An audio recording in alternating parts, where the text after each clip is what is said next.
Saya Nona Yaidatul Maisara bersama rakan setugas Saya Ainul Atira melaporkan untuk IPG hari ini. Telah masa waktu membanting tulang bagi para pelajar IPG untuk menyiapkan tugasan kerja khusus. Berikutan dengan itu, pelajar dikatakan berada dalam keadaan yang gelisah dan tidak keruan menyiapkan tugasan mereka, terutamanya penulisan akademik.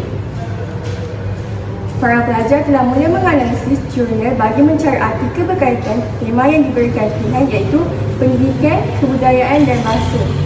Sebelum dicamatkan lagi lensa perbincangan kita pada hari ini, mari kita beri ruang pada Siti Nur Maisarah yang berada di IPG Kampus Perempuan Melayu Melaka. Saya Siti Nur Maisarah binti Muhammad Khamis daripada pasukan tinjauan yang berada di tempat kejadian. Sekarang kita akan melihat bagaimanakah keadaan di Institut Pendidikan Guru ini.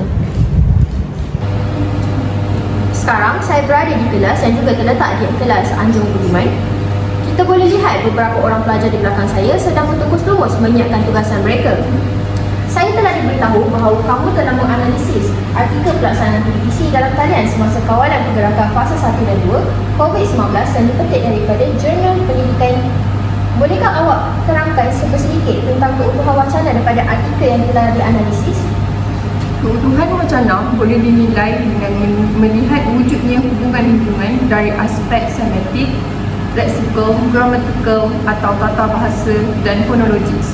Menurut Ramina Haji Sabran dan Rahim Syam dalam kajian bahasa untuk pelatih maktab perguruan HAL 221, wacana yang baik dikenali sebagai keutuhan wacana.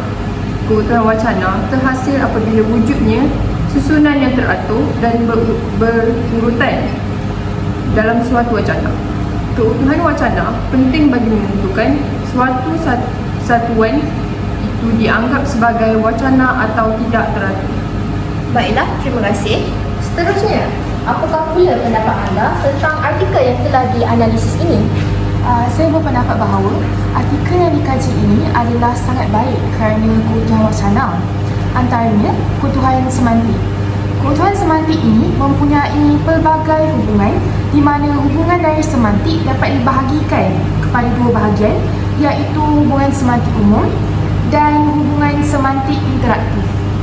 Hubungan semantik umum ini juga dikenali sebagai kaitan semantik antara bahagian-bahagian wacana yang merujuk kepada penggunaan bentuk-bentuk penyataan yang memperlihatkan hubungan dalam bentuk seperti hubungan berkaitan sebab dan akibat, hubungan tempoh masa, hubungan kebenaran kesahihan, hubungan prafasa, hubungan penekanan serta hubungan suasana dan perlakuan. Baiklah, terima kasih. Seperti yang dapat kita lihat, bentuk hubungan berkaitan sebab dan akibat. Contohnya iaitu sebab pembelajaran melalui visual merupakan salah satu cara bagi meningkatkan minat pelajar dalam sesuatu subjek. Dan akibatnya, apabila minat seorang pelajar itu meningkat, maka proses pembelajaran akan menjadi lebih mudah. Seterusnya, bentuk hubungan tempoh masa. Contohnya seperti pada zaman ini, e-learning digunakan secara meluas di universiti-universiti di Malaysia. Hal ini kerana terdapat kursus-kursus yang mengadakan kelas dan mengendalikan aktiviti pembelajaran secara atas talian, begitu juga dengan pembelajaran jarak jauh PJJ. Saya Siti Nur Maisarah melaporkan kembali ke Sri Pentas. Terima kasih rakan setugas.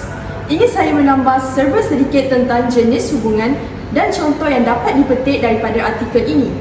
Selain daripada hubungan berkaitan sebab dan akibat dan hubungan tempoh masa, terdapat juga hubungan ikatan di mana pelajar menganggap e-learning mudah digunakan dalam proses pembelajaran dan dapat meningkatkan tahap produktiviti mereka.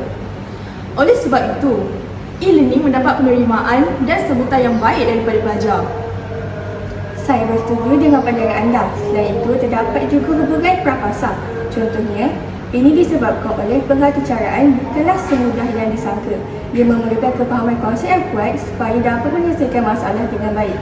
Baiklah, mari kita saksikan laporan seterusnya. Baiklah adik, boleh terangkan sedikit tak tentang kejelasan artikel ini?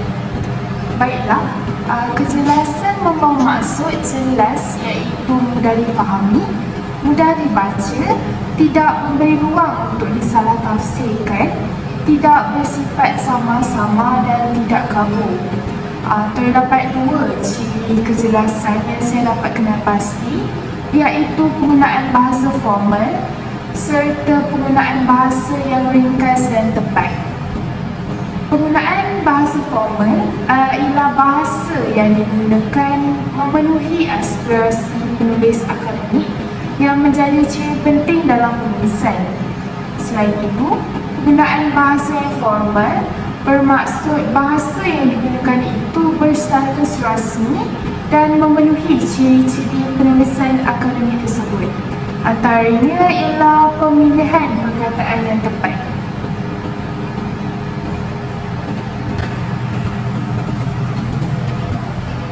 Boleh adik bagi contoh-contohnya? Contoh-contohnya seperti menurut Gulam Sabira Diani dan Huram Shahzad Hassan pada 2015, kajian kes mereka tentang penggunaan visual sebagai bahan bantu mengajar mendapati bahawa 70% guru dan pelajar di delegasikan bersetuju bahawa penggunaan visual ini membantu meningkatkan motivasi pelajar dalam pembelajaran dan pengajaran. Begitu juga dengan penggunaan bahasa yang ringkas dan tepat agar mesej yang disampaikan benar-benar berkesan. Misalnya, mempelajari pengacaraan memerlukan kemahiran fikir yang tinggi. Baiklah, sekian saja laporan saya. Kembali ke Sri Pentas bersama Maisarah dan Ainur. Terima kasih rakan setugas. Kita teruskan pula dengan laporan seterusnya. Mari kita saksikan paparan video berkenaan sumber rujukan. Assalamualaikum. Hari ini kumpulan kami akan membentangkan tentang penulisan akademik sumber rujukan. Sumber rujukan mempunyai beberapa ciri. Yang pertama, sumber rujukan ini digunakan untuk menghasilkan suatu penulisan akademik yang berkualiti. Ciri-ciri penulisan akademik yang berkualiti ialah suatu penulisan itu dapat menyampaikan fakta secara sistematik serta penulisan yang hendaklah cermat, tepat dan benar.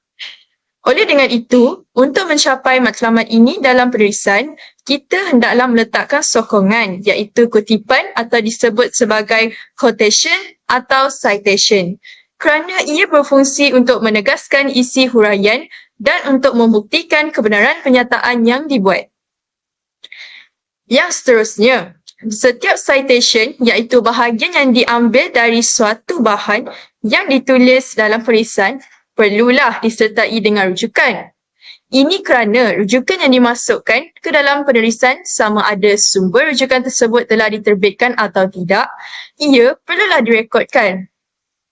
Sebagaimana sistem Harvard, sumber rujukan hendaklah ditulis dalam format American Psychological Association dalam kurungan APA versi 7 dan mengambil kira sumber rujukan atau bahan sama ada buku, jurnal, tesis, laman web dan sebagainya. Beberapa rujukan berdasarkan artikel tersebut. 1. Hasil kajian daripada Jamal Ryan 2016, beliau menyatakan bahawa sistem pembelajaran yang melibatkan visual memberikan impak yang baik tetapi tidak pada sistem pembelajaran tradisional.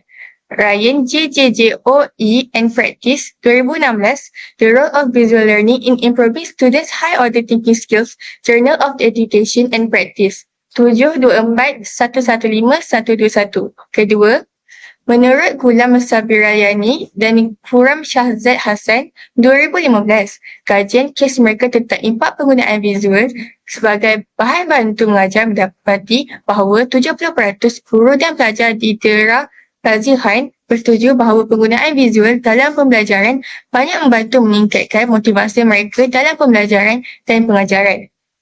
Shabira Yani, G. Hassan, K.S. Hamad dan Iqbal N. 2015. Impact of visual aids in extending the learning process case research. District Daerah Razihan, Journal of Education and Practice 6/19-226-234. Ketiga, Menurut Fazilah 2018, hasil kajiannya tentang kajian lepas tentang cabaran dan pendekatan mempelajari konsep struktur data, beliau mendapati penggunaan medium visual dan teknologi multimedia interaktif dalam media pembelajaran dapat membantu menjadikan kaedah pembelajaran konsep struktur data bertambah baik. Nur Fazilah Abdul Rahman, Rafiza Kaspun, Nur Khaliza Khalid, Siti Azrihan Aziz dan Nur Hashimah Muhammad 2017, gunaan aplikasi visual dalam pembelajaran konsep dan asas pengatur caraan National Pre-University Seminar. Keempat, menurut Andrew 2007 pula, pengajaran pengatur caraan dengan menggunakan bantuan permainan dan visual dapat menguji tahap kemahiran berfikir pelajar dan secara tidak langsung meningkatkan pemikiran kritikal pelajar. Ruder A dan Muhammad S 2007, Teaching Programming Using Visualization, Proceedings of the 6th Conference on IASTED International Conference Web-Based Education, Vol 2, 487-492. Kesimpulannya, semua pelajar haruslah mempunyai kemahiran penulisan akademik yang baik dan mengaplikasikannya. Hal ini kerana bagi menghasilkan penulisan akademik yang baik, sumber rujukan perlu direkod bagi mengelakkan unsur plagiat dan menjadi sebuah penghargaan bagi pengkarya asal. Selain itu, sumber rujukan juga ditulis bagi menjelaskan sumber data yang dibaca dan digunakan untuk membolehkan pembaca merujuk kepada mana-mana bahagian dalam penulisan dan juga untuk membuat perbandingan serta memperkukuhkan kewibawaan sesuatu penulisan. Sekian, terima kasih. Laporan ini akan mengakhiri segmen pendidikan masa kini. Sebelum mengakhiri berita hari ini, mari kita saksikan paparan berikut. Saya Nolaya Idatu Maisara Dan saya Aida Atira. teruskan bersama IPG hari ini. Salam sejahtera dan salam hormat. Nama saya Siti Numaisara binti Muhammad Khamis. Nama saya Aida Atira binti Abdul Aziz. Nama saya Nolaya Idatu Maisara binti Muhammad Zaki. Nama saya Nurimah Farisha binti Terlid. Nama saya Nur Alaizati binti Muhammad Azrain.